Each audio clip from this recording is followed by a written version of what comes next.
Throughout the middle of the last century, Dorothy Hartley travelled the length and breadth of the country to write about the life and works of the people of England. So we are here at the Museum of English Rural Life to uncover some of the stories of the people. This episode, The Reaper.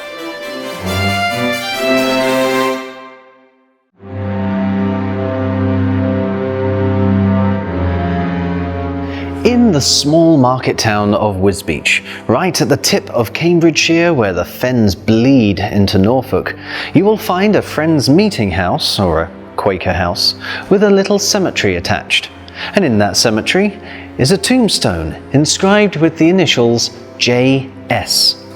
Whoever those initials belonged to was buried there in 1742, and local custom says that she, Jane, was a reaper, someone who would have been very important during the harvest.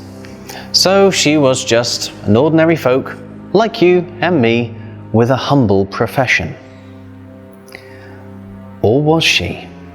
You see, there are many who fancy that those initials, J.S., stand for Jane Stuart, the daughter of one James Stuart, who, early in his life, was quite an important figure. You see, he had the Duchy of York. And there are a couple of important things you need to know about James, Duke of York, right at the start of this story. First, he was a Catholic. And second, he had a very strong affection for women.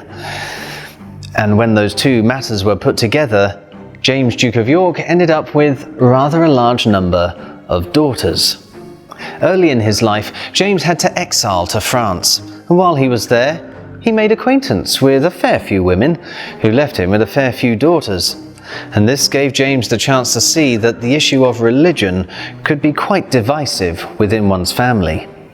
You see, James, being a Catholic, began to grow detached from his daughter Jane when she took the Quaker faith, and also from his daughter Mary, who took the Protestant faith.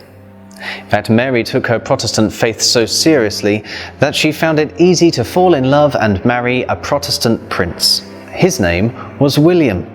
And not too long after James had returned to England and taken the throne to become King James II, well, Mary followed after him with Prince William, leading an uprising to banish James once again to France, so Protestant rule could once again be established in England. But this also was to become a problem for Jane, who had returned with her father to England and wasn't able to follow him back to France.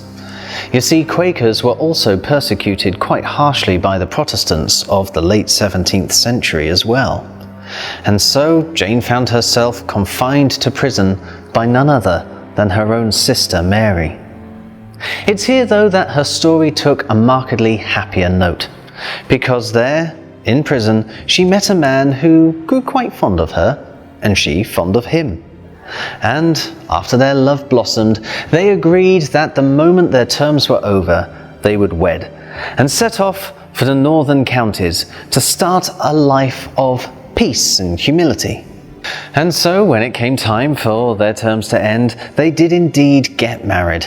Jane used what little wealth she had left from her connection with the royal family to buy for them a small wedding and hire a carriage that would take them to the counties of the north, where they fully intended to use her husband's wealth to begin plying a humble trade. However, as they rode through the county of Cambridgeshire, where the land lies very flat and low, and is rather prone to being flooded, the bogs began to rise up with the rain ahead of them, causing their carriage to tip and smash. The body of Jane's husband too was smashed, and the driver also. In fact, Jane was the only one who was able to escape the wreckage unscathed, unable to rescue the body of either the driver or her husband from sinking into the bog. Sunken as well was what little wealth they had left, so Jane found herself wandering the marshes of the fens, penniless and with nothing but the clothes that she wore. Eventually, she came to one of those rural villages of the fens and, just as was her way, started asking people to give her some work so that she could earn her living. And when they said to her, "Well, what can you do?" Jane was rather stuck for an answer. After all, up until then, she had spent half of her life as a member of a royal court and half of her life as a prisoner. So she would be rather good at waiting on people or eating their scraps of food.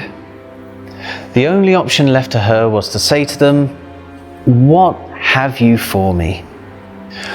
One farmer, since it was close to harvest time, thought to ask her, "Can you reap?"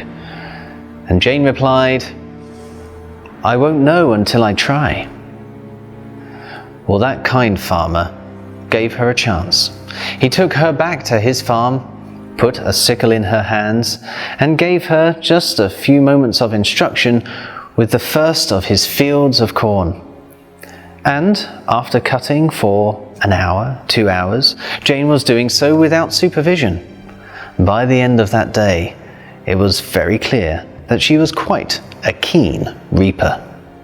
That same evening, Jane found yet more work with the wife of the farmer, who taught her how to weave. She grew to be rather proficient with that as well. And as the days turned to weeks, the weeks to months, and the months to years, Jane became so good at reaping that she became known as the Queen of the Reapers. Quite a fitting title, given her less than humble beginnings. Of course, we've no real way of knowing if this story was true. You won't find any encyclopedia in print or online that will acknowledge Jane to be the daughter of James Stewart. But those in Wisbech, and certainly the Quakers who live there, are very proud of their connection to the royal lineage. Jane Stewart, the Queen of the Reapers.